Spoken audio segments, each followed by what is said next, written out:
Although Jack resigned from TCQ in 2013, he continues to work in the Texas Optimization Program as a contractor with the University of Texas at Arlington. He continues to develop various technical assistance and training materials for surface water treatment plant operators and TCQ staff. He also provides training during top activities and works on a variety of special projects. Please welcome Jack Schultz. I want to distinguish between troubleshooting, which is the collection and analyzing of data, and then the problem-solving part in the second presentation will be how to figure out how to resolve the issue that you've detected through troubleshooting. So, what we're covering today in the first presentation is how to detect problems that can impact the performance of a surface water treatment plant. A lot of the concepts we're talking about today don't just affect surface water treatment plants, but if you provide treatment at your facility, whether it's just disinfection or whether it's iron and manganese control and disinfect, the principles that I'm going to talk about today apply to you. As we talk, I want to talk about a few strategies to implement the concepts, and in deference to Don, we're going to have a lot of his slides about situations where troubleshooting detected a problem, but problem solving didn't work so well. Troubleshooting requires that you be able to analyze the process, that you identify the critical control points for each of the major unit processes. And for major unit processes, I'm talking at a surface plant, I'm talking about any treatment step that involves the removal of a pathogen or the inactivation of a pathogen. So watershed protection, all the way through disinfection in the clear well. I mean, any major process. But disinfection and pathogen control may not be the only critical process for you, major unit treatment process. If you've got groundwater that has iron and manganese, or iron or manganese, major unit processes for you may include iron and manganese removal just so that you don't have a whole lot of customer complaints. So major unit processes are not a well-defined term, it's just, this is really important for me. Minor processes might be, for most systems, might be taste and odor control or algal control in the lake. You know, it might be something that has an impact on you, but is not something that you have to do every day, okay? But you really need to look at both major and minor processes. Identify the critical control points. What can I change at each treatment process? What can't I change? The things I can change become critical control points. The things I can't change, like the temperature of the water, they may not be a critical control point, but they may not be part of your critical control points, but they could have an impact on the coagulant dose, for example, or the disinfectant residual that you apply. Critical control points have to deal with process control. What can I monitor at this location to tighten up my ability to make good water? But critical control points also include any regulatory mandate, okay? Some of them may include both. Entry point turbidity, for example. That's not a critical control point for process control, because if you ain't done it by the clear well, it ain't gonna happen, okay? But it is a critical control point for regulatory compliance. Does that make sense? So they're both process control critical points, and there are regulatory critical points, okay? Develop what your performance targets are for each of the critical control points and what your acceptable range is. We'll talk about that in a little more. I'm not really gonna cover the identify potential corrective actions until we get to the next session. And I'm gonna hit record keeping because Don hit it. The importance of record keeping for the purposes of this presentation is not to comply with TCQ requirements, but that is something that you do have to consider. What I'm talking about is keeping the data and analyzing the data you need to make a process control decision, okay? And then once you get everything running right, you got to verify the process, the effectiveness of your program. Analyzing the process. What are my major and minor control points? What are my major and minor processes? What is each process trying to accomplish? I am, for example, in mixing, I am trying to create at a surface water treatment plant a large settleable flock particle. I don't want a whole bunch of microfloc that won't settle out in my clarification step. I want a particle, or I don't want the particles to be so big that they float away before they settle out. So I need kind of a dense particle that will settle out in my clarifier so I don't overload my filters. Does that make sense? Okay. What can and can't I adjust? Chemical feed rates, for example, or chemical dosages. I can adjust that. I can adjust the flow rate sometimes. There's a bunch of things I can control. But I can't control the pH of my raw water. I usually can't control the water quality that reaches my plant through the watershed. Okay?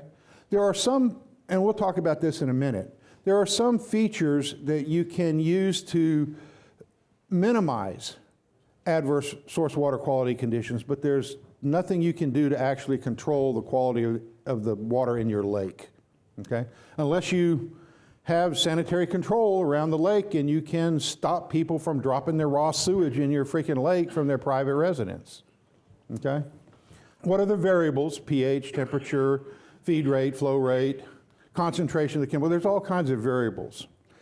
Chemical treatment, what chemicals am I applying? Why am I putting them in? I can't tell you how many systems I've gone to that when you ask the operator, why are you adding this chemical? They tell you, because the guy before me added that chemical. There is the other common answer, the vendor tells me to add the chemical. Well, there's kind of an incentive for the vendor to sell you stuff. So I'm going to sell you whiffle dust because it will lower your THM levels. I need you to prove whiffle dust, lowers my THM levels. Otherwise, I'll just keep buying whiffle dust, even though it has no impact on the performance goal I'm trying to meet. Okay? So understand why each chemical is being applied. Know where they are being injected. And understand the injection process and the chemical dispersion and mixing process, because those two things are kind of critical.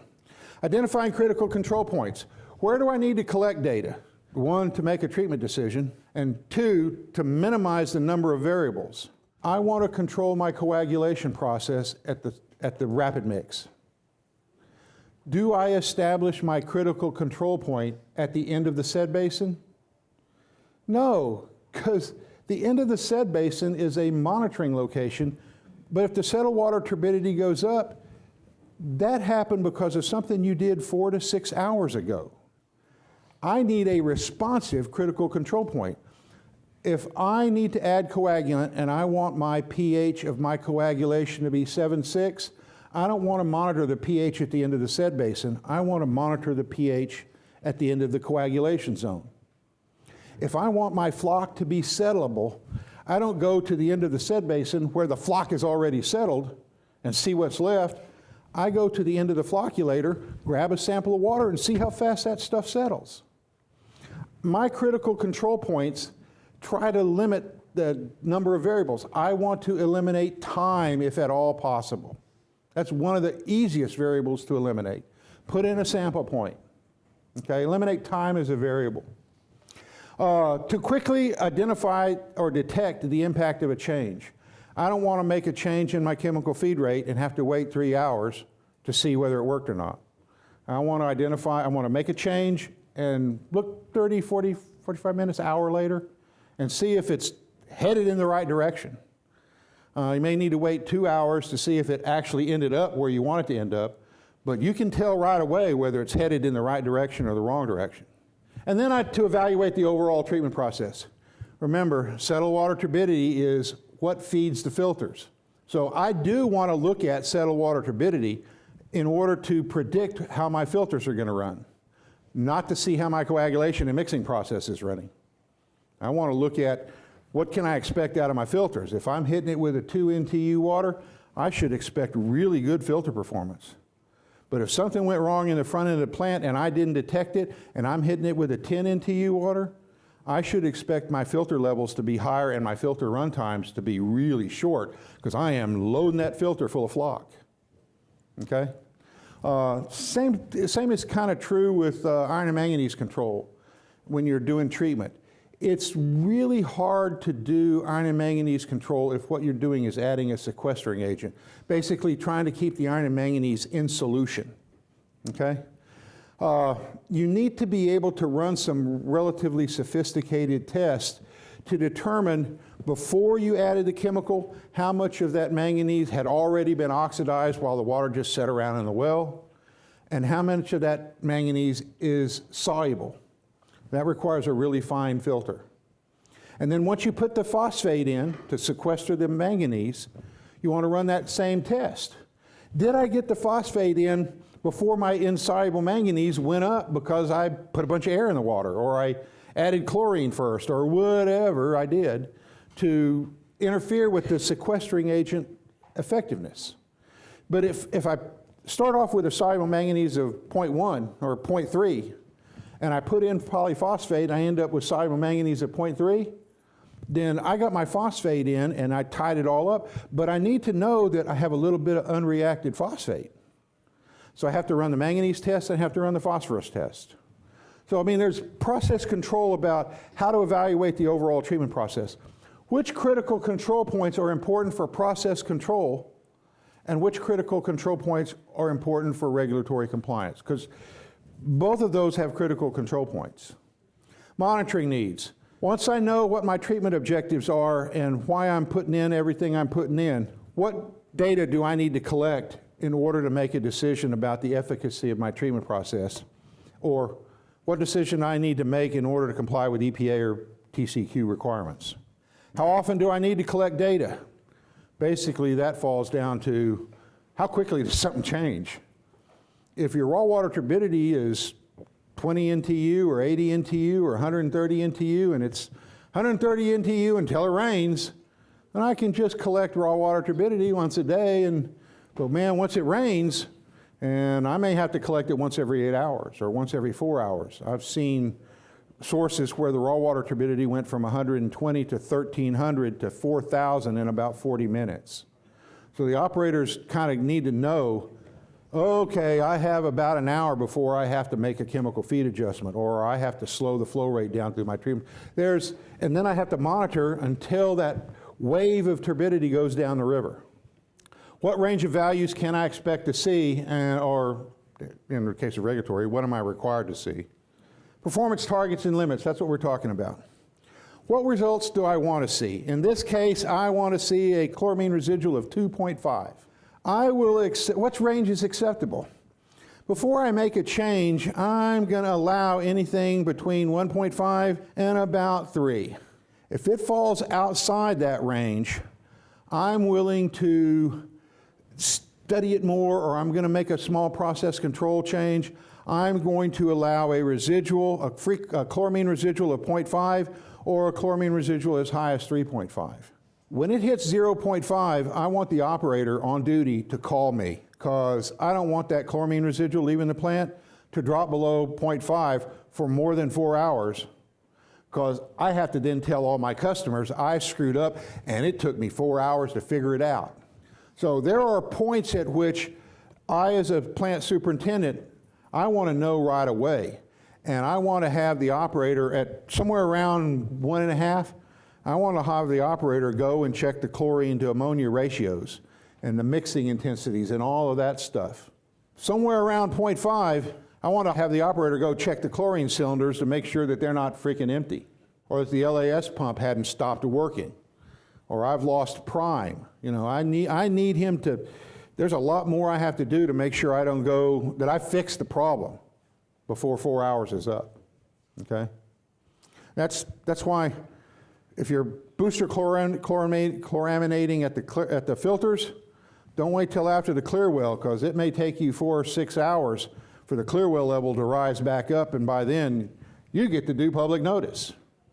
I need that monitoring point for making a change to be at the outlet of the filters. If it drops to 0.5 there, I don't want to put 0.5 0.5 chloramine water in my storage tank. Does that make sense? I mean, critical control points, this concept of critical control points is really important. Targets and limits. Target is the range of values, or the value that makes me the most happy.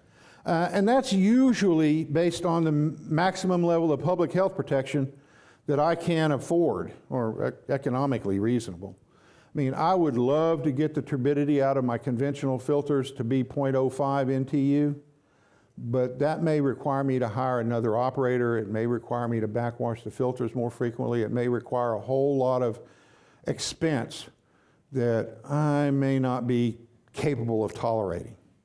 Acceptable range is the worst level of performance that I'm willing to accept before I'm forced to make a change. And that can be based on your personal minimum level of health protection. I don't want my chloramine residual entering the distribution system to be less than 1.5. I do not. But it's also based on regulatory requirements. They better not get below 0.5. Okay. All of this is involved in the basic process control loop. There was a guy named Chuck Schwartz who showed me this, and I thought, man, this is freaking brilliant. Monitor the process, analyze the data you collect, make an adjustment, and then start the process all over again. Just continuously. It's a continuous process control loop. If you don't do data analysis, why collect the data? If you don't collect the data, you can't do analysis. All of this stuff is interrelated. This process control loop is really useful. It's useful when I'm driving, okay? Beep, beep, beep, beep, beep. I'm collecting data. I've got my turn signal on, okay? I need to respond to that alert, turn my turn signal off, because otherwise, why have the beep in the first place? All right, intakes. Now we're going to talk about source water quality, and we're going to start using Don's slides for pictures. Watershed control, that can be agricultural, can be industrial, recreational, and residential problems.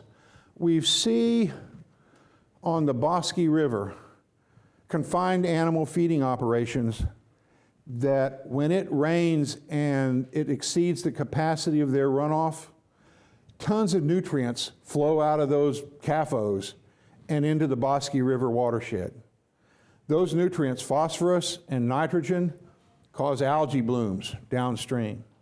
So there are all kinds of things that you need to be aware of on your watershed that impacts your decision-making process at the water treatment plant. There are two types of intakes, fixed level and variable level. This is a fixed level intake.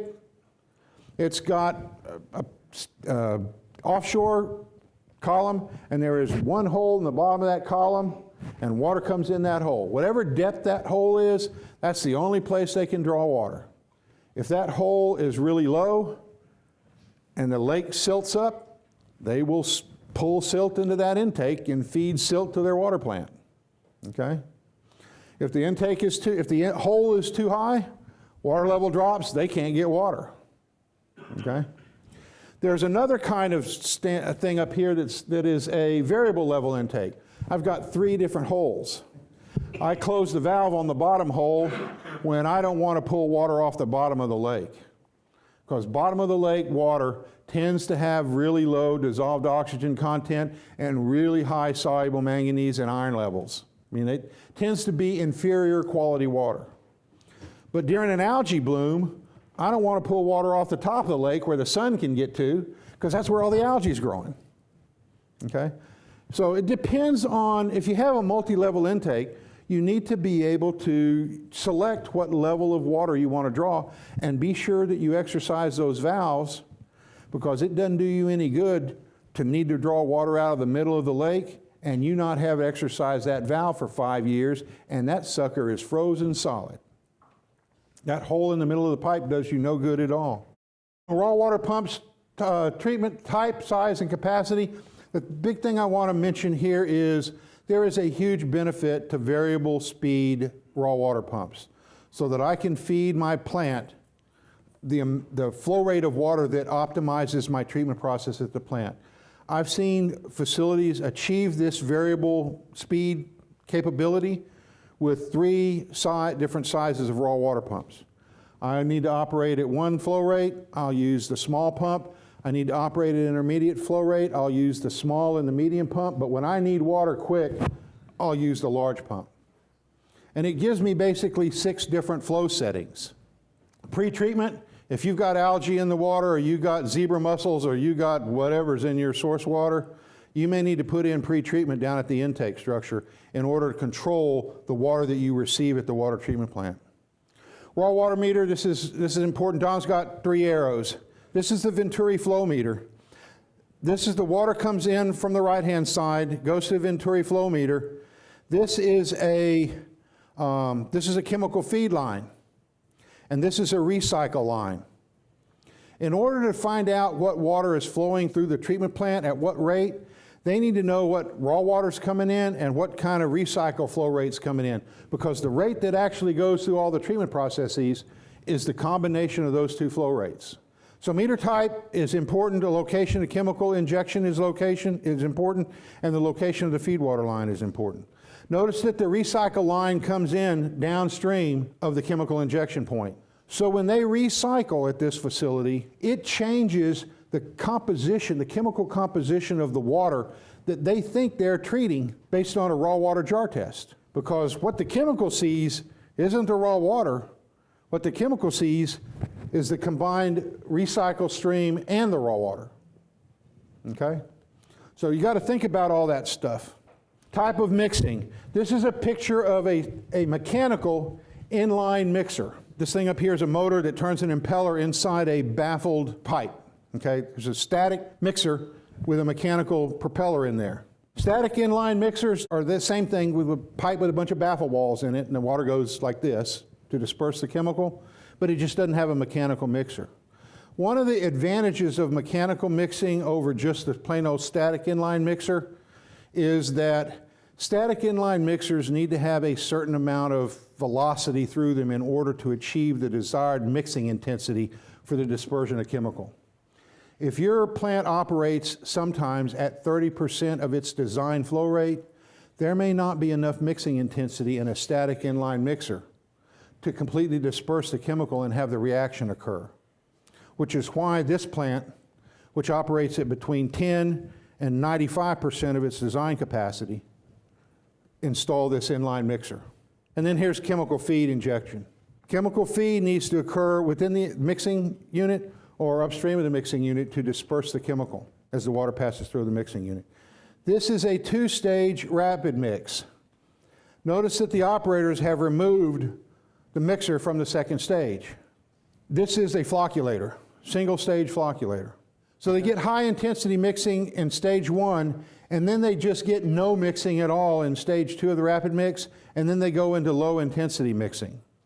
What the operators did was ran a special study to determine that they didn't need to spend all of the money that they were spending on that second mixer to get good performance out of their rapid mix. So they just removed the second motor, saved them money. Not everybody gets to do that.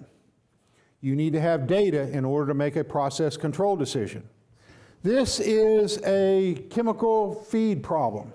This is a line from the clarifier coming up into a channel that feeds 3 filters. There's an identical setup like this on 2 other filters. The operator called in the top optimization program staff because what he found was that the filter 1 had no chlorine residual at all, and the pH was a lot lower than the chlorine residuals coming out of filters 2 and 3 and the pH coming out of 2 and 3. What he found was that the chlorine feed was going in, and we have the caustic feed coming in on this side, but it really wasn't. It was coming in on this side. What was happening is the settled water was moving up. There was not enough turbulence to disperse the chemical uniformly. This is coming from the clarifier. I don't want high velocity water coming from the clarifier because it tears my flock up. I want low flow rate water, 1 foot per second, half foot per second. I want low flow rate water. What that did was they injected the chlorine on this side, and that low flow rate water pushed that chlorine right up that side of the pipe. Then it mixed with the caustic going up that side of the pipe. And when it came out the top of the pipe, it all went that way. When you do troubleshooting, you've got to look at the design and you got to look at the feed rate. First thing the operator did, obviously, was to try to adjust the chlorine feed rates in order to get a residual at the effluent of filter 1, but he could do whatever he wanted. He was never going to get chlorine residual at the end of filter 1 because of the design of this thing. If he had put a stinger in that line for chlorine with a diffuser, he might have been able to disperse the chlorine and get a uniform chlorine residual. The problem with doing that with caustic is you put the caustic stinger in and try to diffuse caustic, it's going to cement up as that calcium carbonate, that calcium hydroxide forms on your stinger and plugs up your stinger. So he was fighting a very difficult war to fight. Recycled water and sludge, this is a well-designed recycle lagoon. The water comes in, I don't know if you can see it, the water comes in right over here in this corner, and it's harvested through a perforated pipe that sits in the middle. So there's a lot of time for the solids to settle out in this basin. Here's what the basin looked like when it was empty. They drained it down, they took all the solids out, so they got this nice big basin. This is not such a great design.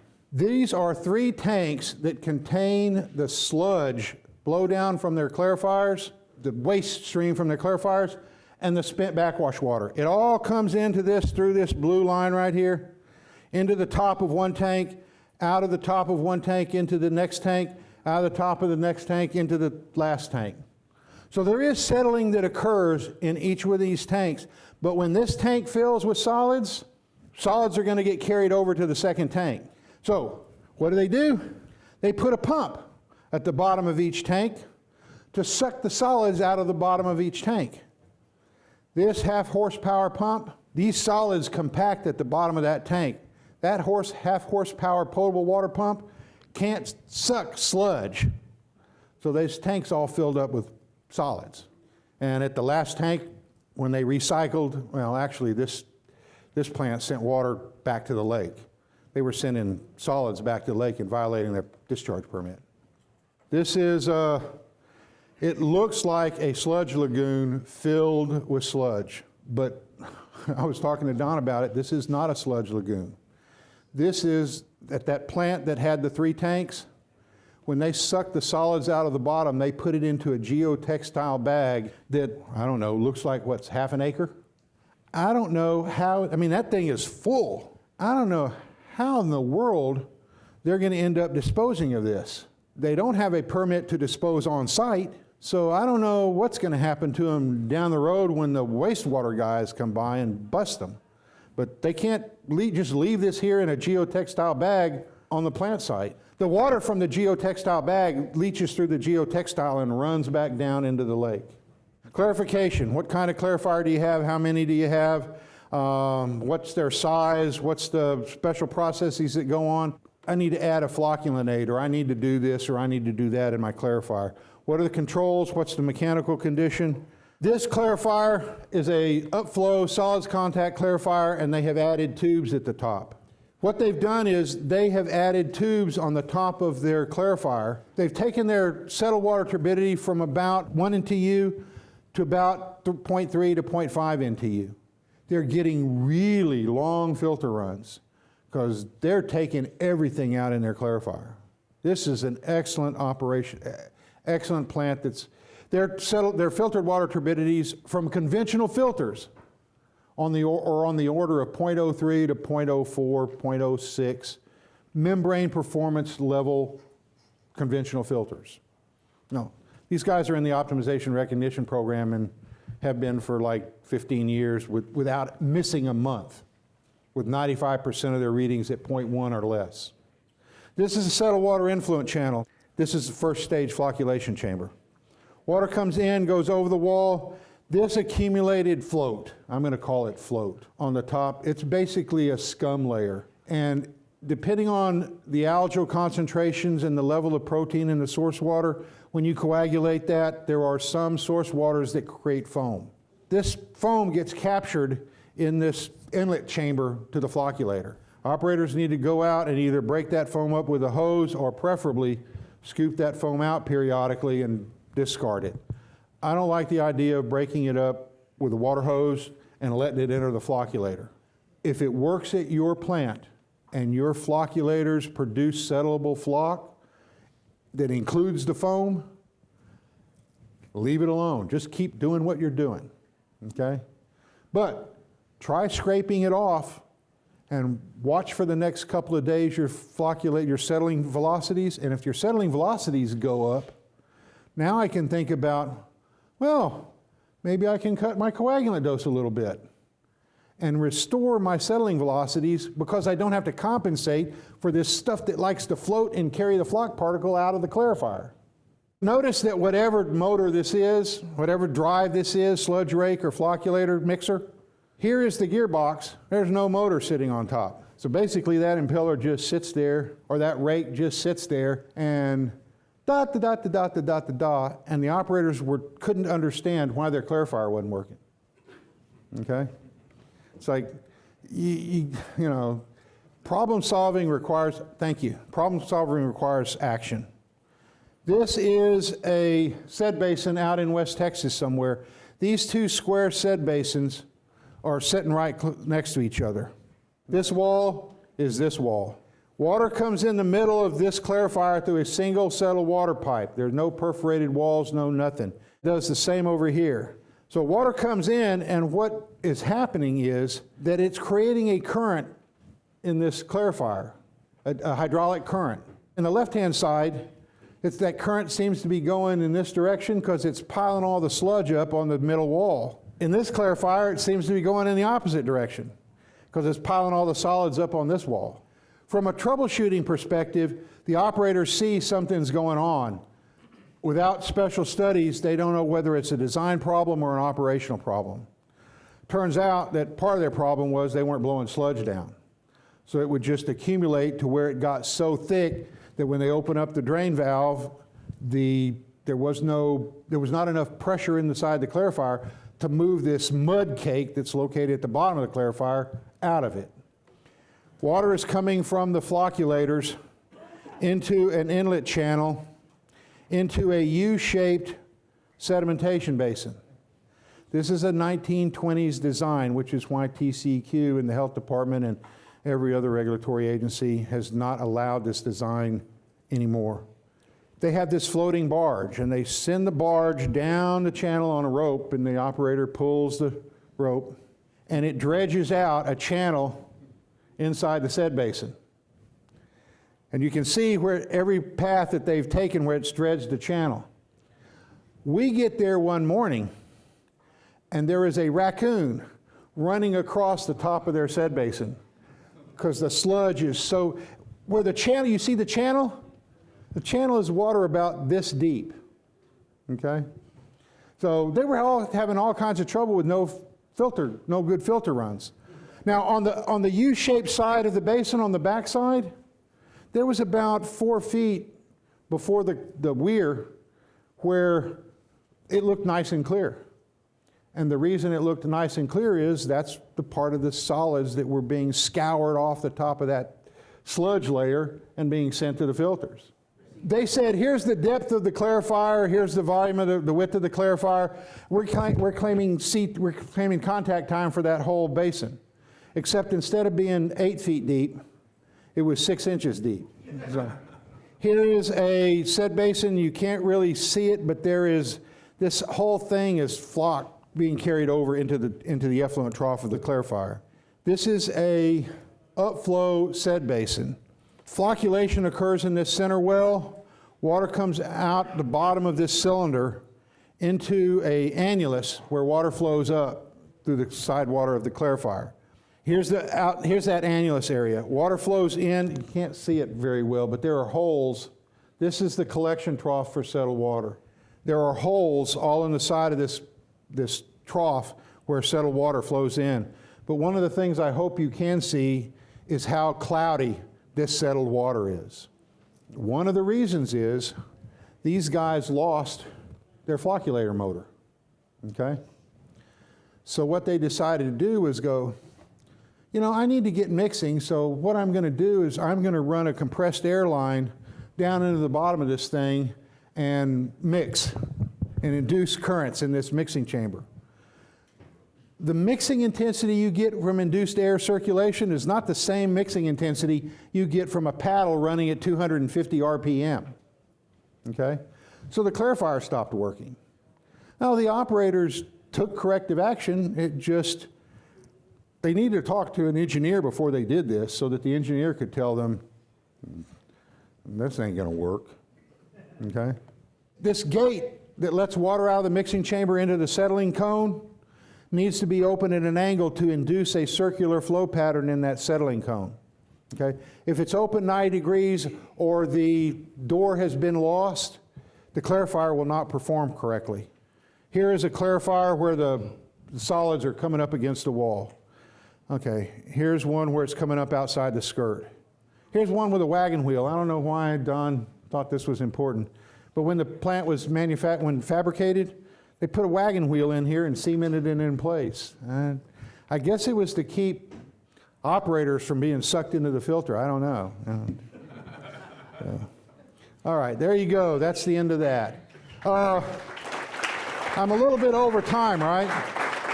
1 minute, I'm okay. Thank you.